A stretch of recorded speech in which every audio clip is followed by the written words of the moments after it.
Bonjour à tous, j'espère que vous allez bien. On se retrouve aujourd'hui pour une nouvelle vidéo autour de l'accessibilité. Alors il y a quelques jours, j'avais publié une vidéo dans laquelle j'expliquais comment on peut utiliser certains outils pour analyser une application. Mais ça finalement, c'est quand une application est finie d'être développée. Alors que là, on va s'intéresser aujourd'hui à un outil qui va vous permettre d'identifier les problèmes au moment du design avant même de commencer son développement. Et on va donc s'intéresser aujourd'hui à un nouvel outil qui s'appelle Stark. Le nom de ce produit, ça s'appelle Stark, un peu comme dans Iron Man. Donc à mon avis, c'est pour cette raison qu'ils ont getstark.co et pas un autre nom de domaine, parce qu'à mon avis, Disney a dû les récupérer à leur place. Mais bref, peu importe. L'idée de cet outil, c'est que ça va vous permettre d'analyser le design que vous avez fait soit sur Sketch, soit sur Figma. Et eux proposent tout un tas d'outils. Donc il y a une version pour Mac qui vient tout juste de sortir. Et c'est pour ça justement que j'ai fait la vidéo, parce que j'ai découvert cet outil à ce moment-là. Il y a également pour Figma, pour Sketch, pour Adobe XD, et également pour le navigateur. Là-dessus, cet outil, ce qu'il faut savoir, c'est qu'en soi, il y a une version gratuite et une version payante. Mais si on regarde bien, c'est relativement limité pour les plugins Sketch, Figma et pour les navigateurs, puisqu'il n'y a qu'une partie des fonctionnalités. En revanche, si on prend l'application Mac, on a accès quasiment à tout.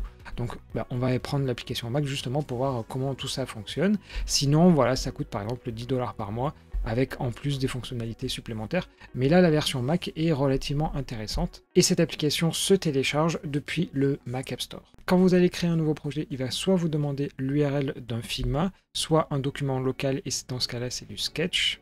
Dans mon exemple, j'ai téléchargé un fichier Sketch et on va voir ce qu'il nous dit à propos de ce fichier-là.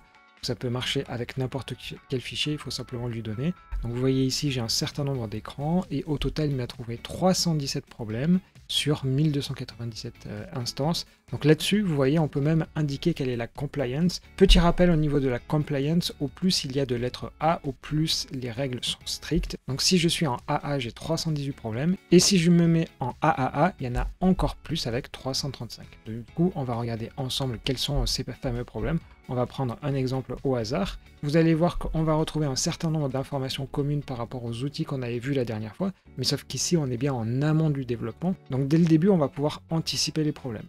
Donc d'une part, ça peut être au niveau du contraste. Vous voyez ici qu'il y a par exemple des couleurs qui ne sont pas suffisamment contrastées.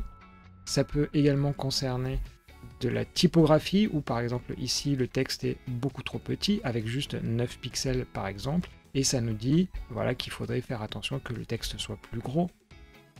On a également le texte alternatif qui peut manquer à tel et tel endroit, et vous voyez à chaque fois ça me dit c'est à tel ou tel endroit dans l'interface. Et ça, à la limite, c'est la même chose que ce qu'on avait vu la dernière fois. Mais sauf qu'ici, vous allez avoir des outils supplémentaires et qui, je trouve, sont très intéressants. Le premier, c'est ce qui s'appelle Vision Simulator et qui va pouvoir simuler des problèmes visuels que peuvent avoir vos utilisateurs. Donc d'une part, ça peut être certaines couleurs qui manquent, qui ne sont pas visibles par certaines personnes. Donc, alors je ne vais pas vous le dire le nom des maladies en question parce que ce serait un peu difficile, mais vous voyez ici, par exemple, on ne voit plus le rouge, par exemple, et ça donne une interface qui ressemble à ça.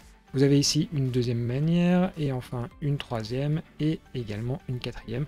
Donc ça va vous permettre de valider que tout est bien bon. Vous voyez en dernier, on a les niveaux de gris, et ça c'est le plus intéressant à la limite, parce que c'est généralement là-dessus où on se trompe le plus souvent, parce qu'on ne fait pas suffisamment de contraste, et ça se voit énormément en niveau de gris. Et là où c'est encore plus intéressant, c'est qu'on peut mettre un mode flou, donc en mode blurred, et vous voyez ici que d'une part, je suis en mode gris, et ensuite je suis en mode flou, et on peut tester dans les différents cas de figure. Donc vous voyez ici, cet outil, il est super intéressant, et tout ça fait encore partie de la version gratuite. Mais c'est pas encore fini, il en existe encore d'autres, des éléments. Vous avez d'une part le focus order, et ça va pouvoir aider les développeurs à comprendre qu'est-ce qu'il faut faire, à savoir que les screenreaders, ils se basent sur le focus, et donc ils vont basculer d'un élément à l'autre. Si on laisse le système faire, ça peut faire un peu tout et n'importe quoi, alors que dans cet outil, le designer, par exemple, il peut spécifier que, bien voilà, le premier élément, il est à tel endroit, voilà, on peut dire que c'est ici que ça doit se situer en premier. Ensuite, le deuxième, il doit se situer à cet endroit-là. Et voilà, ça va permettre au designer, au final, d'indiquer où exactement il faut que le focus se place à chaque fois. Donc ça, c'est pour la partie focus. On a également la partie Landmarks, dans lequel vous allez pouvoir assez facilement indiquer certaines zones à l'écran. Donc vous voyez ici par exemple on a le header, donc par exemple je vais pouvoir dire que le header il est là. On peut indiquer ensuite que j'ai la navigation qui est, j'en sais rien, on peut le mettre là, etc., etc. Donc vous voyez, ça va permettre d'identifier plus facilement le contenu d'une interface graphique. Donc finalement, en termes d'outils, vous allez retrouver ça sur l'ensemble de vos écrans. Et ça va être très pratique. Mais là où c'est plus intéressant, et c'est pas nécessairement possible dans la version gratuite, mais avec la version payante, on peut imaginer qu'il y ait plusieurs utilisateurs au sein d'un projet, et donc votre designer il va dire tiens, il faut mettre en place toutes ces choses-là, et en plus vous allez pouvoir le partager avec plusieurs personnes. Ensuite, et j'ai pas vraiment noté de modification, mais normalement ici on a la possibilité de changer la plateforme. Alors on peut mettre iOS, Android, le web, et en l'ouvrant LED, il nous indique que normalement les recommandations vont changer en fonction de la plateforme, mais bon, moi honnêtement j'ai pas vraiment vu de différence. Donc voilà, vous voyez ici, le client Mac, l'avantage qu'il a, c'est qu'il a accès à toutes les fonctionnalités que vous voyez ici. Maintenant, on va regarder ce qu'il en est par exemple sur le navigateur. J'ai installé ici l'extension pour Chrome, sachant qu'elle existe également pour Edge et Brave, et si je clique ici, vous voyez qu'ici j'ai uniquement accès au contraste et au simulateur de vue. Donc c'est un peu dommage, voilà, toutes les autres fonctionnalités, il faut payer.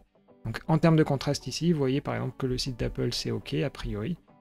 Ensuite, pour ce qui est de simulateur de vision, eh bien c'est exactement comme ce que je vous ai montré tout à l'heure, à savoir qu'on peut simuler du flou et éventuellement changer les couleurs pour tester dans différentes combinaisons. Mais voilà, comme vous voyez, c'est beaucoup plus limité que ce qu'on avait côté application Mac. Si on retourne sur le site web de Stark, vous voyez que dès lors qu'on va commencer à payer, il y a accès à de nouvelles fonctionnalités comme vous voyez juste ici, en commençant à payer 10 $ par mois. Donc au final, après là, c'est à vous de voir ce que vous en pensez, si justement ça vaut le coup d'investir. Bon, moi pour le moment, là je suis uniquement sur la version gratuite, c'est uniquement pour vous montrer cet outil que je pense relativement intéressant. Donc voilà, c'était un peu tout ce que je voulais vous montrer sur cet outil qui, à mon avis, est relativement intéressant pour nous développeurs.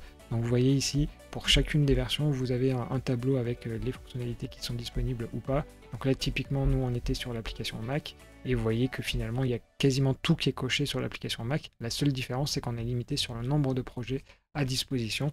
Voilà, c'était tout ce que je voulais vous montrer sur cet outil, qui est complémentaire au final de ce que je vous avais présenté la dernière fois, qui lui est en amont. Donc on pourrait imaginer utiliser Stark lors du design avant de commencer le développement, et ensuite utiliser les outils que je vous avais présentés la dernière fois pour justement vérifier que tout ce qui a été implémenté l'a bien été.